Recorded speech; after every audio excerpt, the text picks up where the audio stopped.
This is historic Armenia. The land of Armenia is the cradle of the Armenian nation as well as one of the cradles of ancient civilization. The Armenian language belongs to the Indo-European linguistic family. The homeland of Proto-Indo-European speaking people is the Armenian highland.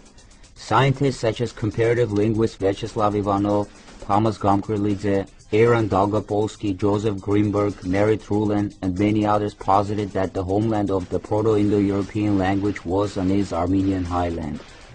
Academicians from many countries used various scientific methods including multidisciplinary approaches like radiocarbon dating pioneered by Colin Renfrew and archaeogenetics by Luigi Cavalli Sforza within the broader comparative linguistics, archaeology, and genetics.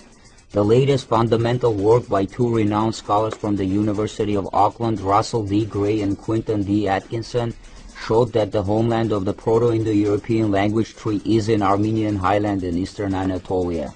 The scholars used the computational method and made an astounding matrix of 87 languages with about 2,450 lexical items, producing an estimated timeline for the initial Indo-European migrations from the homeland about 8 to 10,000 years ago.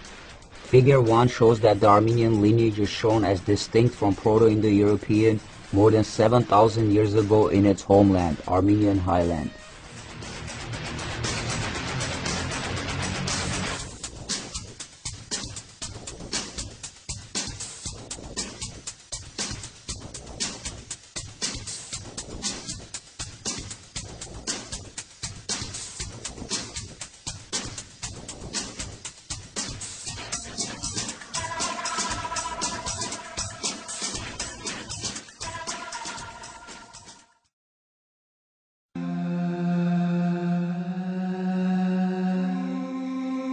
For many decades, the Turkish propaganda has been falsifying Armenian history, just like the pan-Turkist ideologue and former Turkish Secret Service agent Esat Uras wrote in his book, The Armenians in History and the Armenian Question.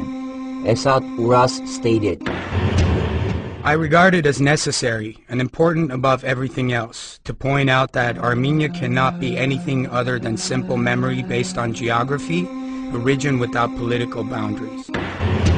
Center for Strategic Research of the Turkish government's foreign ministry.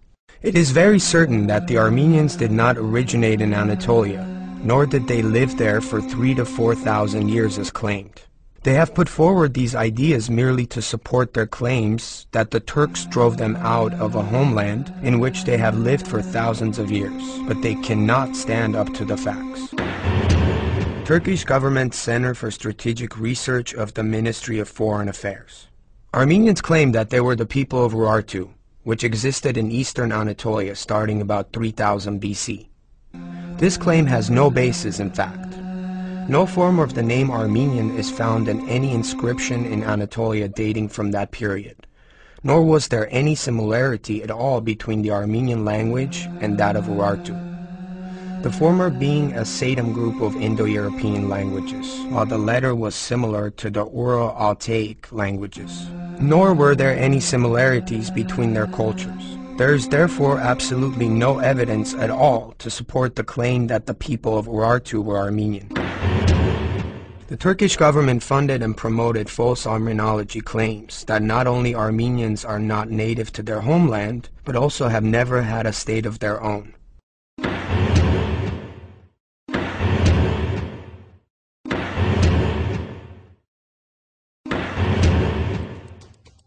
The most shocking thing is that the Armenian studies chairs of the universities in the United States have also become the vehicles for promoting the Turkish version of Armenian history. Today, the more than 1 million Armenian Americans who are caught up in their everyday work cannot even imagine that the Armenian studies chairs in the U.S. are busy in decomposing the Armenian national identity and promoting the false Armenological school which corrupts and distorts Armenian history and culture parallel to the Turkish design. Here are some of the prominent representatives of the false Armenological school in the universities of the United States. Nina Garsoyan, Ronald Suni, Robert Thompson, Richard Hovanesian, James Russell, Peter Cowie, Alina Ayvazyan, Simon Payaslan.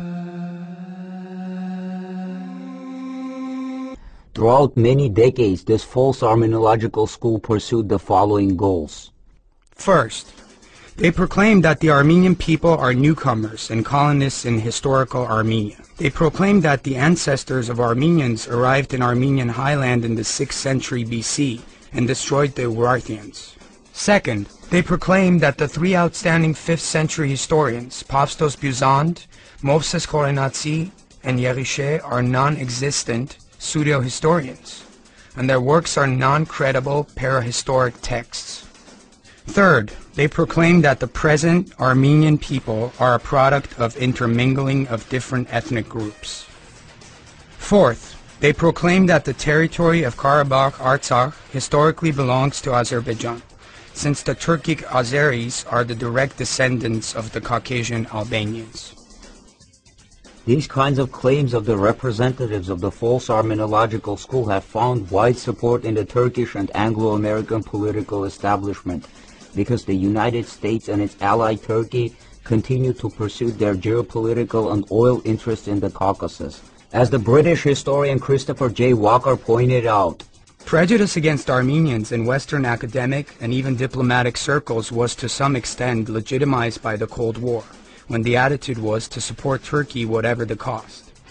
And despite the ending of the Cold War, a number of Western academics and ex-diplomats appear to remain quiet, unwilling to extend any understanding to the Armenian viewpoint, or to look seriously at its documentary basis. They continue to give almost uncritical support for the Turkish official version.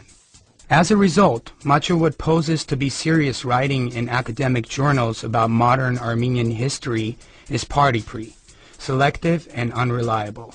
It is Cold War NATO history, which has an interest to cover up and which does not seek to discover or explain the situation as it really was. Christopher Walker, Armenia and Karabakh, The Struggle for Unity, London, 1991, page 3. And now let us see how the representatives of the false Armenological school are pursuing the NATO policy in the United States. Ronald Grigor Suni, professor of social and political history at the University of Michigan. He was the first holder of the Alex Manukyan Chair in Modern Armenian History at the University of Michigan. According to Ronald Suni, the national consciousness of Armenians about their identity is nothing but a collection of beliefs. Suni writes that the primary purpose of his work is to decompose the Armenian national identity. According to Suni, the ancestors of Armenians were invaders to Armenian highland who have migrated to Armenia in the 6th century BC. Ronald Grigor Suni, Looking Towards Ararat, Armenia in Modern History, 1993, page 7. Repeating the Turkish historians, Suni writes, the modern Armenians are more the product of intermingling. Same book, same page. Repeating the Turkish historian, Suni writes that the Armenian-Turkish conflict was provoked by the Armenian nationalists in order to overtake Turkish Anatolia, and the Turkish side simply reacted. Nation-making, nation-breaking, the end of the Ottoman Empire and the Armenian community, 1996, page 3.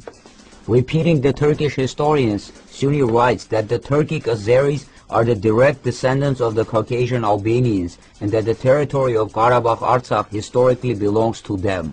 Ronald Grigor Suni, Looking Towards Ararat, Armenia in Modern History, 1993, page